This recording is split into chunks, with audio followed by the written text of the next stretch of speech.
ثانیہ، علامہ قاسم کا کلام صرف ان مسائل سے متعلق ہے جس میں فتوے مشائخ کی جانب ہی رجوع کرنا ہے، اس لیے کہ ان مسائل میں امام سے کوئی روایت ہی نہیں، یا امام سے روایت مختلف آئی ہے، یا ان 6 اسباب میں سے کوئی اسباب موجود ہے جن کا ذکر مقدمہ پنجم میں گزرا کہ یہ تو خود امام ہی کی تقلید ہے۔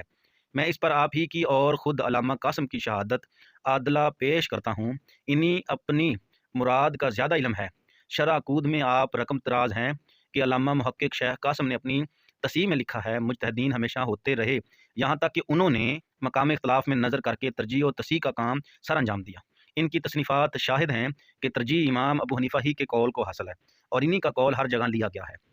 مگر صرف چند مسائل ہیں جن میں ان حضرات نے صاحبین کے قول پر یا صاحبین میں سے کسی ایک کے قول پر اگرچہ دوسرے صاحب امام کے ساتھ ہوں فتویٰ اختیار کیا ہے، جیسے انہوں نے صاحبین میں سے کسی ایک کا قول اس مسئلے میں اختیار کیا جس میں امام سے کوئی صراحت وارد نہیں۔ اس اختیار کے اسباب وہی ہیں جن کی جانب قاضی نے اشارہ کیا، بلکہ کسی ایسی وجہ کے تحت انہوں نے سب کے قول کے مقابلہ میں امام ظفر کا قول اختیار کیا ہے۔ ان حضرات کی ترجیحیں اور تصحیحیں آج بھی باقی ہیں، تو ہمارے ذمہ یہی ہے کہ راجے کی پیروی کریں اور اسی پر کاربند ہوں جیسے ان حضرات کی اپنی حیات میں ہمیں فتوے دینے کی صورت میں ہوتا۔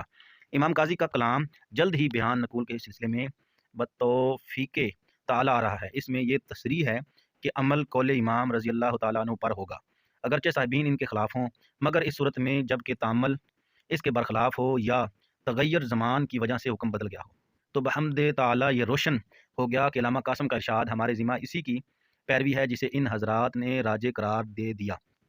صرف اس صورت سے متعلق ہے جس میں امام سے کوئی صراحت وارد نہ ہو، اور اسی سے ملحق وہ صورت بھی ہے جس میں امام سے روایت مختلف آئی ہو یا ان 6 اسباب میں سے کوئی ایک موجود ہو۔ اسے خوب اچھی طرح ذہن نشین کر لینا چاہیے، اس سے سارے پردے بالکل اٹھ جاتے ہیں اور خدا ہی کے لیے حمد ہے، کثیر پاکیزہ بابرکت دائمی حمد۔ علامہ قاسم کی عبارت جو علامہ شامی نے اس مقام پر اول اختصار کی وجہ سے پیدا ہو جاتی ہے، وہ باللہ اسمت اور محفوظ رکھنا خدا ہی سے ہے۔ ثالثہ، بفرض غلط اگر علامہ قاسم کا مقصود وہی ہوتا جو آپ مراد لے رہے ہیں، تو یہ ان کے استاد محقق علی الاطلاع کے اس ارشاد کے مقابلہ میں مرجوح ہوتا جسے آپ نے بھی نقل کیا اور قبول کیا کہ انہوں نے قول صاحبین پر افتاء کے باعث 12 مشائخ کا رد کیا ہے اور فرمایا ہے کہ قول امام سے عدول نہ ہوگا سوائے اس صورت کے کہ اس کی دلیل کمزور ہو۔ قول علامہ شامی علامہ ابن شلبی سے نقل کرتے ہوئے، مگر اس صورت میں جبکہ مشائخ میں سے کسی نے یہ صراحت کر دی ہو کہ فتویٰ امام کے سوا کسی اور کے قول پر ہے۔ اقول اولا، نمبر 1، دیگر مشائخ اسی مفتی کے موافق ہیں۔ نمبر 2، یا اس کے مخالف ہیں۔ نمبر 3، یا ساقط ہیں کہ انہوں نے کسی قول کو ترجیح نہ دی، یہاں تک کہ کسی قول کی نہ علت پیش کی اور نہ اس پر بحث کی، نہ اسے اپنی تصنیف میں متن بنایا، نہ کسی ایک پر اختصار کیا، نہ وجوہ اختیار و ترجیح میں سے کوئی اور صورت اپنائی۔ یہ تیسری صورت سکوت واقعہ ہی نہیں، دوسری صورت میں کلام ابن شلبی پر منع ظاہر ہے۔ یہ وہ صورت ہے کہ ایک شخص نے قول امام کے بجائے قول دیگر پر فتویٰ دیا، باقی تمام حضرات قول امام ہی پر فتویٰ دیتے ہیں اور اس مفتی کے مخالف ہیں۔ تمام اصحاب ترجیح کی جانب سے ترجیح یافتہ قول امام سے محض ایک شخص کے فتوے کے باعث انحراف کیوں ہوگا؟ دارالمختار کے اندر کنواں ناپاک ہونے کے مسئلے میں صاحبین فرماتے ہیں جب سے علم ہوا اس وقت سے ناپاک مانا جائے گا، تو اس سے قبل لوگوں کو کچھ لازم نہ ہوگا کہا گیا، اس پر فتویٰ ہے۔ علامہ شامی فرماتے ہیں اس کے قال صاحب جوہرہ ہے،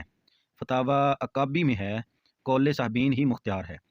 طحاوی فرماتے ہیں کیل کہا گیا سے تعبیر اس لیے فرمائی کہ علامہ قاسم نے اس کی تردید کی ہے کیونکہ یہ عامہ کتب کے خلاف ہے۔ کثیر کتابوں میں دلیل امام کو ترجیح دی گئی ہے، وہی احوطہ بھی ہے نہر، بلکہ دارالمختار میں ہے امام کے نزدیک شعبہ عقد کی وجہ سے حد نہیں، جیسے اس محرم سے وطی کی صورت میں جس سے نکاح کر لیا ہو۔ صاحبین فرماتے ہیں اگر حرمت سے آگاہ ہو۔ اقول میں نے جوہرہ میں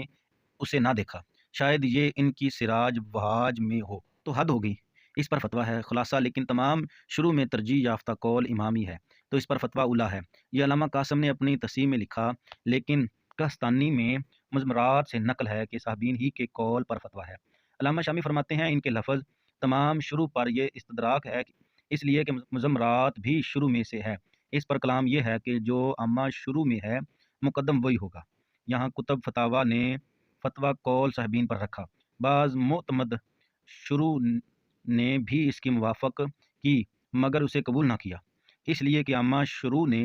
دلیل امام کو ترجیح دی۔ رہ گئی پہلی صورت کے دیگر مشائخ بھی اس مفتی کے ہمنما ہے جس نے بتایا کہ فتویٰ امام کے علاوہ کسی اور کے قول پر ہے، یہ بلا شبہ مسلم ہے اور ان کا وجود انہی 6 صورتوں میں سے کسی ایک میں ہوگا۔ اس صورت میں خود قول امام کی جانب رجوع ہوتا ہے، اس سے انحراف نہیں ہوتا، جیسا کہ معلوم ہوا۔ ثانیہ، بطرز دیگر بتائے کہ اگر امام نے کوئی بات کہی اور صاحبین میں سے ایک نے ان کی مخالفت کی، دوسرے سے کوئی روایت نہ آئی، اب مشائخ میں سے کسی نے اس ایک صاحب کے قول پر فتویٰ دیا، تو اگر باقی مشائخ نے بھی موافقت فرمائی تو اس کا بیان یا دیگر حضرات نے مخالفت فرمائی تو اس کا حال ظاہر ہے۔ یوں ہی اگر بعض نے مخالفت کی اور بعض نے موافقت کی، وجہ مقدمہ سابعہ میں موجود ہوئی،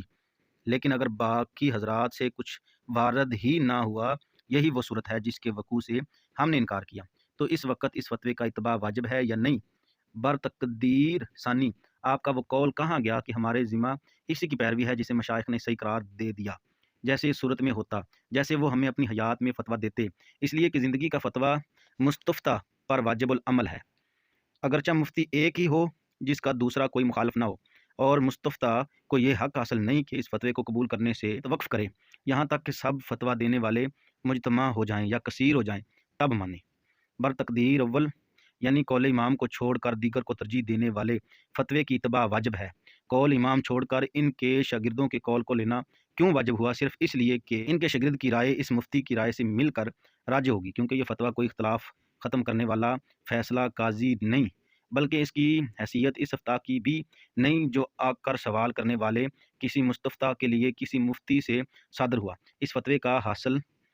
صرف اس قدر ہے کہ فلاں رائے میرے نزدیک زیادہ راجح ہے۔ جب ایسا ہے تو اگر صاحبین میں سے ایک صاحب کی رائے کے ساتھ دوسرے صاحب کی رائے بھی مل جائے تو اس کا راجح ہونا کسی بعد کے مفتی کی رائے ملنے والی صورت کی بنسبت زیادہ بالا تر اور عظیم تر ہوگا، اس لیے کہ صاحبین میں سے ہر ایک اپنے بعد آنے والے تمام مرجحین سے زیادہ علم والے اور زیادہ مقدم ہے۔ تو یہ کہیے کہ جہاں بھی صاحبین نے امام کی مخالفت کی ہو وہاں امام کا قول چھوڑ کر صاحبین کا قول لینا واجب ہے، یہ خلاف اجماع ہے، کوئی اس کا قائل نہیں۔